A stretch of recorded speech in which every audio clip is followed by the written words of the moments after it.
पलकें झपकती हैं इसलिए कि शरीर में रक्त संचार धमनियों में, इसीलिए हृदय चलता है, इसीलिए पलकें झपकती हैं, इसीलिए सांस चलता है।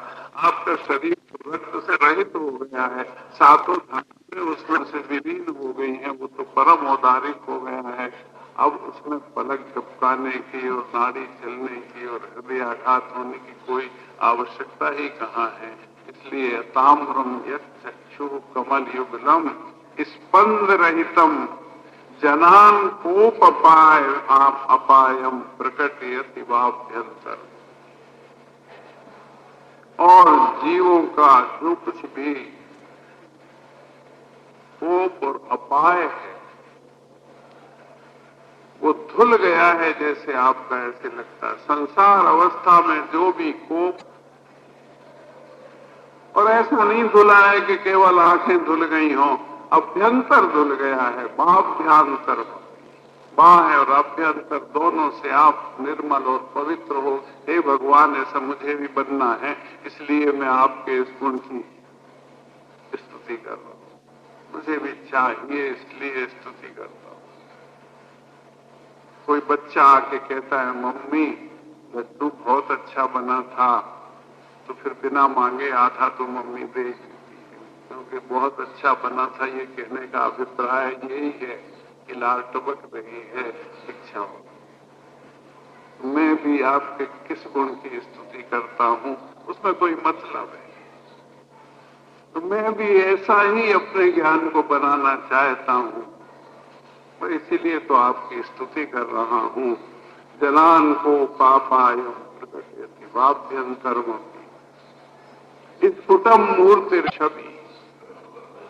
मेरे महावीर की छवि अत्यंत सुंदर है, स्वरूपवान है, लुभावनी, मनोहारी है, चित्ताकर्षक है, खींचती है चुंबक की तरह अपने आप की तरफ। ऐसी स्फुटम मूर्ति प्रशमितमयी, और खींचती तो है, उत्तेजित नहीं करती। आकर्षित तो करती है मगर विकारी नहीं करती। जो पदार्थ आकर्षित करते हैं वो विकारी करते हैं साथ साथ में। कोई संपर्क चाहता है, कोई संसर्ग चाहता है। आपकी प्रशमितमयी मूर्ति खींचती तो है मगर विकारी नहीं करती। स्फुटम मूर्ति अस्य प्रशमितमयी, वह अति विमला, और उसमें कोई मल शेष नहीं रहा है, सारे मल समाप्त। ऐसी आपकी छवि सर्वांग सुंदर। एक जो कुदेव छविहीन बसन भूषण अभिलाखें, बैरी सो भय भीत होते आयुध लाखें। तुम सुंदर सर्वंग शत्रु समरथ नहीं कोई, भूषण वसन गदादि ग्रहण काहे को। आपके पास कोई हेतु नहीं रहा कपड़ा ओढ़ने का, मुकुट लगाने का कोई हेतु नहीं रहा, क्योंकि आप सर्वांग सुंदर हैं।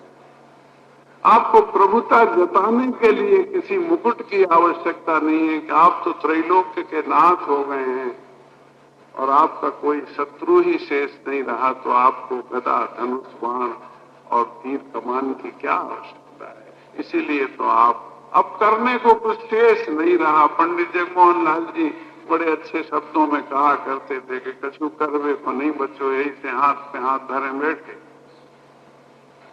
हमारे भगवान हाथ पे हाथ धरे बैठे काहे बैठे रहते हैं? कहता है कि अब सब तो कर्मों का नाश हो गया है, अनंत चतुष्टय उत्पन्न हो गया है। अब घातिया कर्म अपने अपने समय पे खिरेंगे, मरेंगे, और आत्मा अपने उद्धत स्वभाव के कारण लोक के अग्र में प्रतिष्ठित हो जाएगी। कुछ करने को शेष नहीं। ऐसे आप हैं।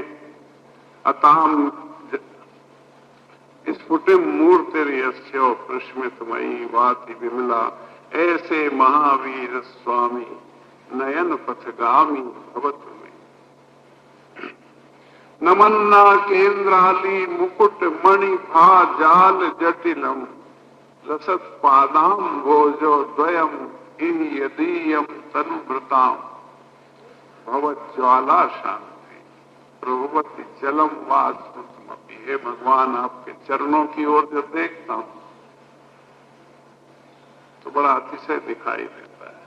आपके चरण ऐसी रंग बिरंगी किरणें चमकती हैं कि ढूंढना पड़ते कि इन किरणों के बीच में आपके चरण कहां हैं।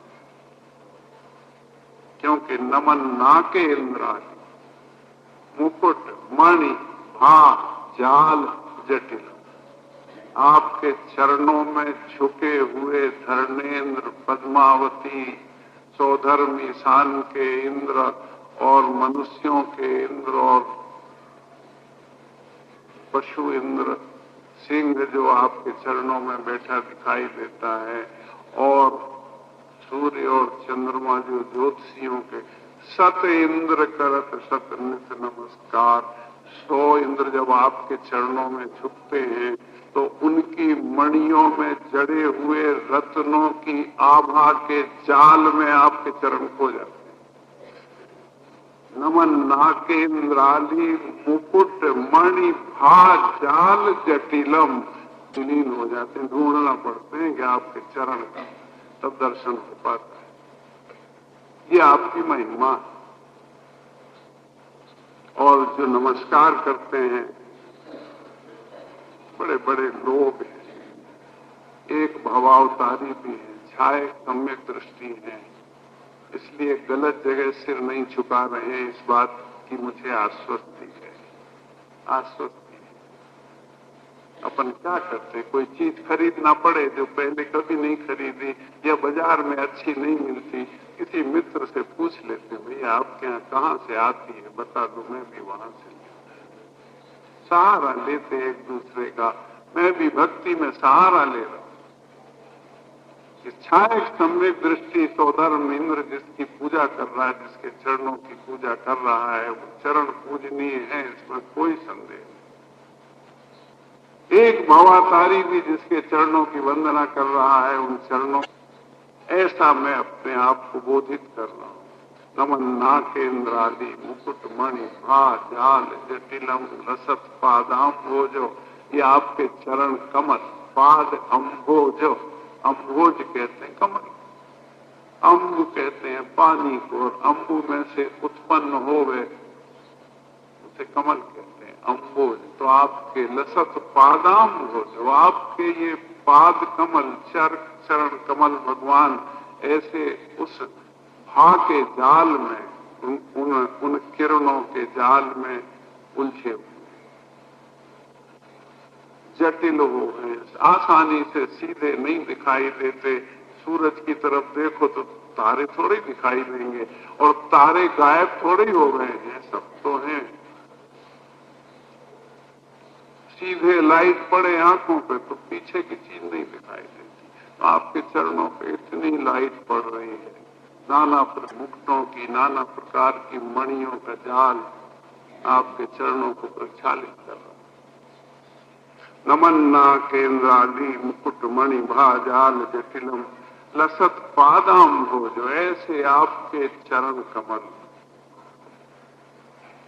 द्वय, वे दोनों चरण, इह यदीयम तनुभृताम भवज्ज्वाला शांति, कैसे हैं वे चरण, उनका प्रभाव क्या है।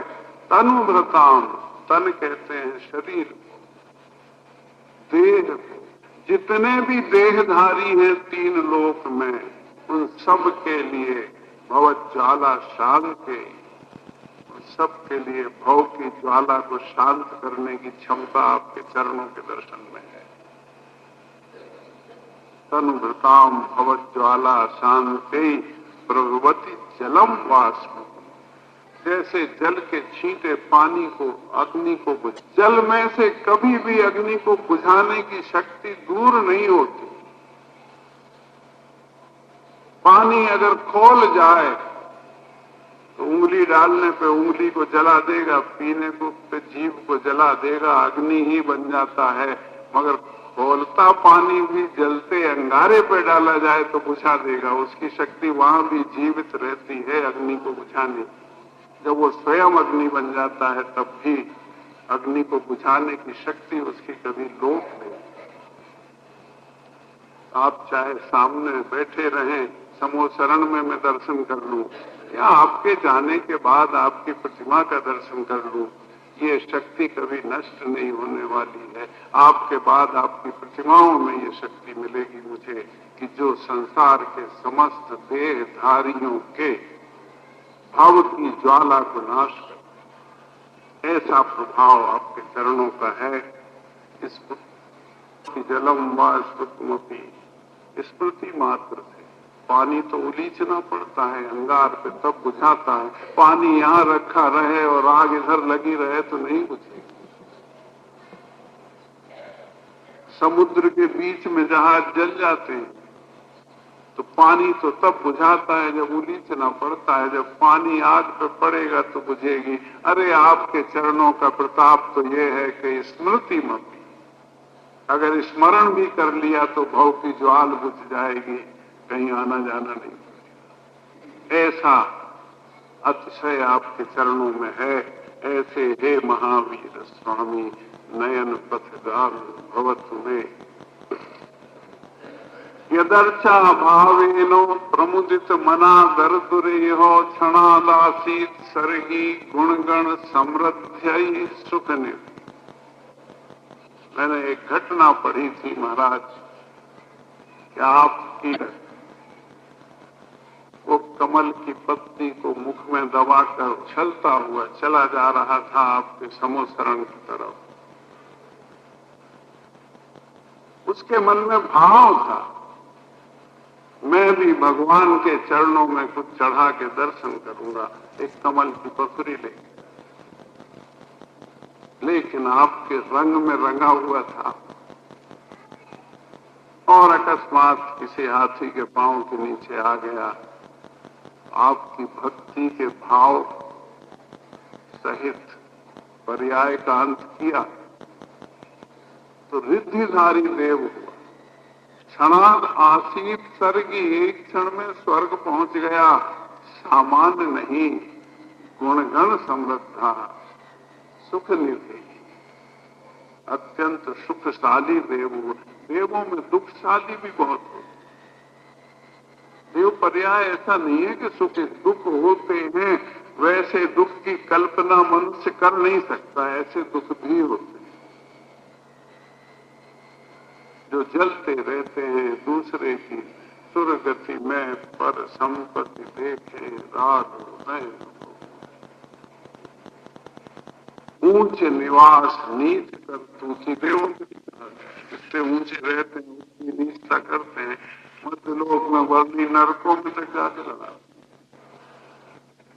अगर दो प्राणी कुछ के आजू बाजू में बैठे हों या चल रहे हों या भाग रहे हों, किसी से डर के दो भाग रहे हैं, दो तो भागते रहे उससे डर के, और असुर कुमार आपस में दोनों, अरे तुम इसके साथ भाग रहे हो, तुम जब स्कूल में दौड़ते थे तो इसी ने तो लंगी लगाई थी तुम्हें से, तुम गिर गए थे, ये फर्स्ट आ गया तुम्हारा, ऐसा बनाते।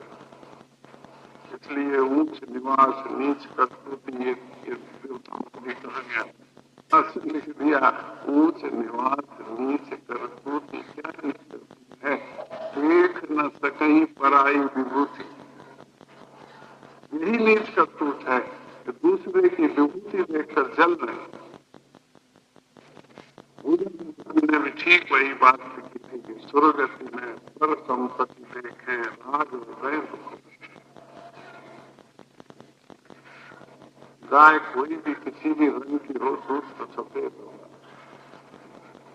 कहीं भी आप देख लें, यथा स्थिति तो वही। ऐसा देव नहीं हुआ वो मेंढक, वो तो रिद्धिधारी और सुख निधि देव हुआ, जहां सुख मिलते हैं, सुख भोगने की क्षमता हो। देव का दारिद्र देखना हो तो उसमें देखना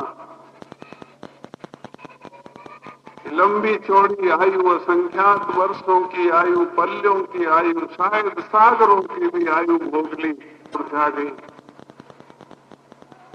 तो विकल हो रहा। ये नंदन कानन जैसी खुशबू में रहने वाला मैं अब कहां जाऊंगा? ये उत्तम भोगों को छोड़कर मुझे कहां जाना पड़ेगा? अवधि ज्ञानी है, सम्यक दृष्टि हो या नहीं हो, अवधि ज्ञानी है, विचार करता है कि दो ही रास्ते खुले हैं, अभी आयु बंधी नहीं है, अभी अभी तो माला मुरझाई है, अब इस 6 महीने में 8 प्रभाग आने वाले हैं और दो रास्ते खुले, या तो मनुष्य हो जाऊं या तिर्यक।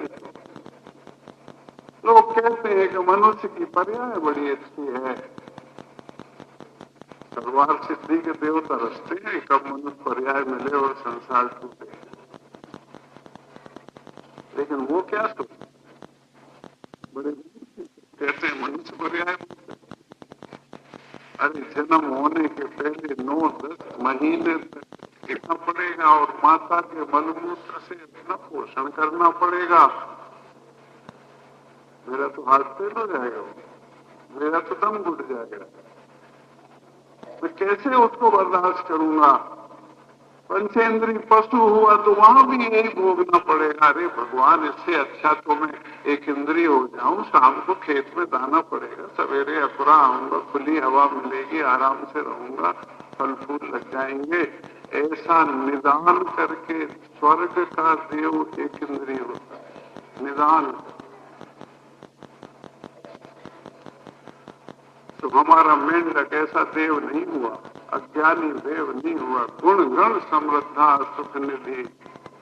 तो हे भगवान, जब आपकी पूजा की भावना से मुख में कमल की पांखुरी दबा कर जाता हुआ मेंढक मर के रिद्धिधारी देव हो गया, तो फिर लभनते सदभक्ता, तो ये कहे या मैं ऐसा मानूं कि आपके जो सदभक्त हैं, जो मन से, वचन से, काय से आपकी भक्ति में लीन रहते हैं, वे यदि मोक्ष का सुख प्राप्त कर ले तो इसमें आश्चर्य की क्या बात है। किसी के पास क्या तर्क है कि मेरी बात को काटे? किम तदा, कौन इस बात को काट सकता है कि लभनते सदभक्ता शिव सुख समाज। फिर आपके भक्त मोक्ष का सुख प्राप्त करें, उस मार्ग पर चले, वो सारी अनुकूलताएं प्राप्त करें, इसमें किसी को कैसे शंका हो सकती है? ये तो बहुत छोटी सी बात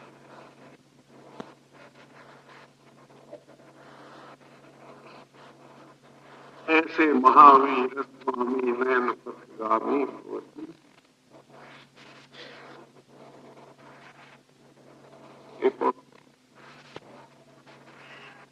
कनक स्वर्णा मासु व्यपगत चित्रात्मा पे को नृपतिवर सिद्धार्थ तनय अजन्मापि श्रीमान विगत भव राघोद्भुत गतिर महावीर स्वामी नयन पथगामी।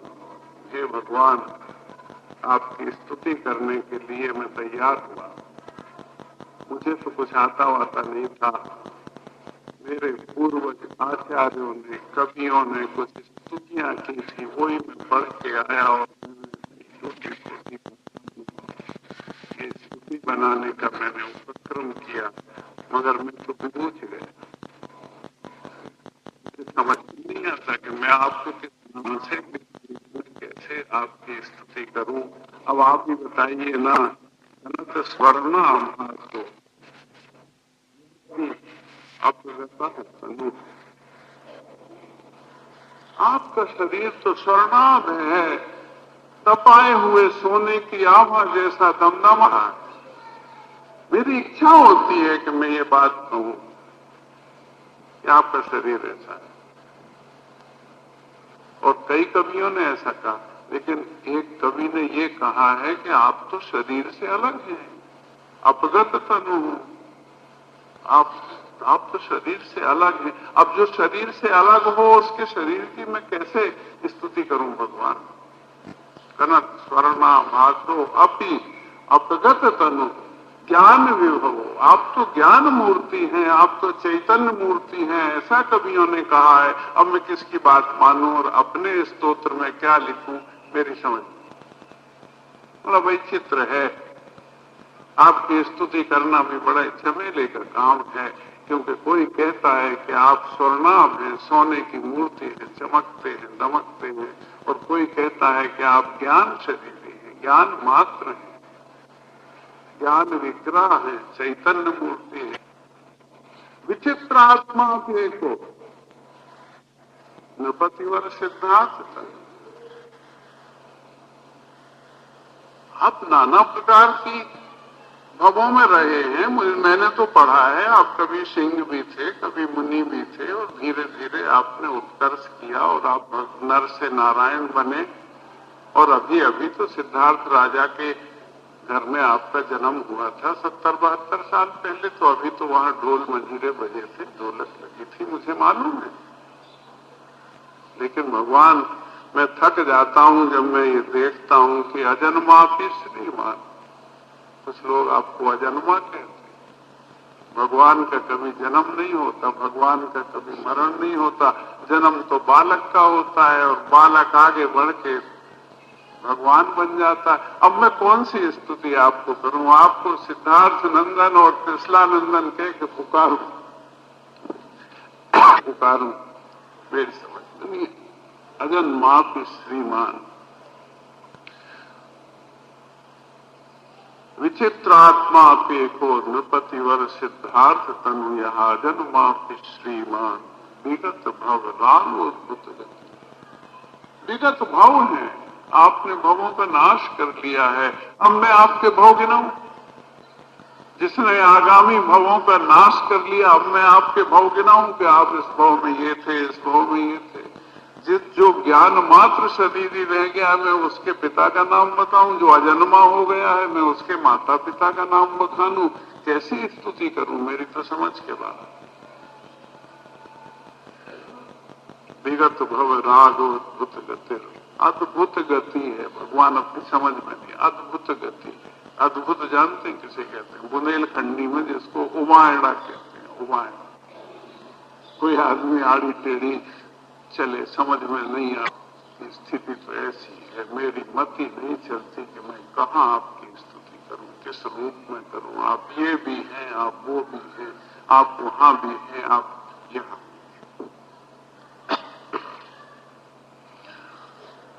अजन्मापि श्रीमान विगत भव रागोद्भुत गतिर।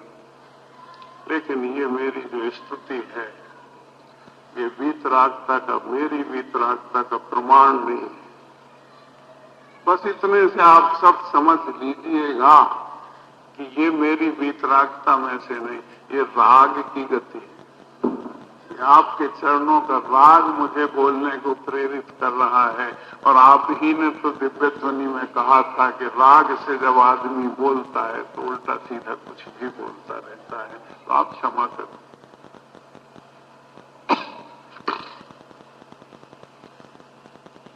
विगत भव रागोद्भुत गति। राग की गति अद्भुत। नयन पथगान भवतु। यदि आवाज गंगा विविध नय कल्लोल विमला बृहद ज्ञानाम्बो विर जगति जनताम यासुपयति।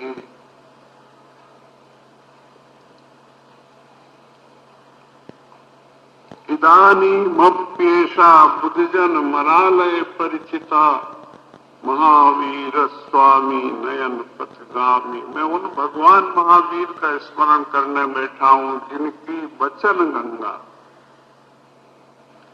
ये काव्य का रूपक अलंकार होता है कि अगर एक बार आपको वचन गंगा कह दिया तो लोक की गंगा में जितने वैशिष्ट हैं सब इसमें घटा के कवि को दिखाना पड़ेंगे कि जब गंगा कहा है तो गंगा पने का निर्वाह करना पड़ेगा। वो इस काव्य में किया भागचंद्र ने। यदि आवाज गंगा विविध नए कल्लोल कह दिया। तुमको पता नहीं है गंगा में कितनी बड़ी बड़ी लहरें उठती हैं, इसीलिए तो गंगा पवित्र रहती है, नहीं तो सड़ जाए। जिस पानी में लहर नहीं उठेगी उसमें सड़ान पैदा हो। तुमने उस वाणी को गंगा कह दिया, ये तो बताओ कि उसमें लहरें कौन है। भागचंदी कहते हैं विविध नए कल्लोल विमला। भगवान महावीर की वाणी में नयों की लहरें उठती रहती हैं। कोई बात व्यवहार नय से कही जा रही है, फिर उस बात को निश्चय नय से कहा जा रहा है। कोई बात द्रव्यार्थिक नय से कही जा रही है, कोई बात पर्याय आर्थिक नय से कही जा रही है। कोई निगम संग्रह व्यवहार विजसूत्र समविरूढ़ एवं साथ नय। बस यही तो लहरें हैं ये उस वाणी में सड़ांध नहीं पैदा हो। सड़ांध तो वहां पैदा हो कि एक नए को पकड़ के मैं बैठ जाऊं कि अब इसमें दूसरा कोई नए नहीं चलेगा, ये बिल्कुल होगी। जहां तक लहरें उठती रहेंगी वहां तक सड़ांध नहीं पैदा होगी। ये नए ही आपकी वाणी की लहरें हैं, उस गंगा की लहरें हैं। इसलिए उस गंगा में निरंतर नवीनता आती रहती है, निरंतर ताजगी बनी रहती है। कूड़ा करकट सब कुछ किनारे चला जाता है जब लहरें आती हैं। यदि आवा गंगा विविध नए कल्लोल विमला, इसलिए विमल है कि उसमें ये नयों की लहरें कल्लोल करती रहती हैं। और बृहज ज्ञानाम वो, हमारी गंगा तो दक्षिण समुद्र में जाके मिलती है। आपने महावीर की वाणी को गंगा कहा, ये तो बताइए कि कहाँ मिलती है। अरे ये ज्ञान के समुद्र में जाके मिलती है, केवल ज्ञान के समुद्र में जाके मिलती है। जो इस वाणी में नहा लेता है वो केवल ज्ञानी हो। राज ज्ञानाम वो वीर, हमारी गंगा तो डुबकी लगाने वाले के तन मन को पवित्र कर देती। आपकी वाणी गंगा किसी को पवित्र करती है क्या? हाँ, जगत जनताम या सुपयती। आपकी गंगा तो जो चल के 100 मील आता है और आपके किनारे में उतरता है उसे ही पवित्र करती है। ये महावीर की वाणी की गंगा तो जो जहां बैठा है वहां बैठे बैठे सारे जगत की जनता को पवित्र करने की शक्ति है। तीनों लोकों में जो जीव जहां है वहीं बैठे बैठे इस वाणी की गंगा में स्नान कर सकता है और अपने भवताप को मिटा सकता है। ऐसी गंगा है जगत जनताम यास्तुपयति। इदानीम अप्येषा बुद्धजन मरालय परिचिता। अरे हमारी गंगा में तो हंस की गंगा तो सूनी पड़ी रहती होगी। नहीं, इदानीम अपि एशाम बुद्धजन मरालय परिचिता। अरे तिल रखने की जगह नहीं है जिन वाणी में। आचार्यों मुनियों और विद्वानों रूपी हंस उसमें खेलते रहते हैं, उसके भीतर किलोल करते रहते हैं। उनसे खचित है, खचित जैसे दीवार पे संगमरमर या टाइल जड़ देते ना, टाइल से रंग बिरंगे टाइल से खचित है तो दीवार तो दिखती भी नहीं। ऐसे जब अध्ययन करोगे तो पता लगेगा कि इतने आचार्य, इतने मुनि, इतने विद्वान इस वाणी में खेलते हैं। बुद्ध जन मराल है, मराल माने होता है हंस, मरालई ये उसका बहुवचन है, बहुत से हंस। कैसे बुद्ध जन ज्ञानी हंस। उसमें वीर की वाणी तो माता के समान है, माता में और इसमें कोई अंतर नहीं। माता जैसे जन्म देती है शिशु को, ऐसे ये भव्यता को जन्म देती है, ऐसे ये व्यक्त करती है भीतर की भव्यता। जिनवान माता जैसे दूध पिलाकर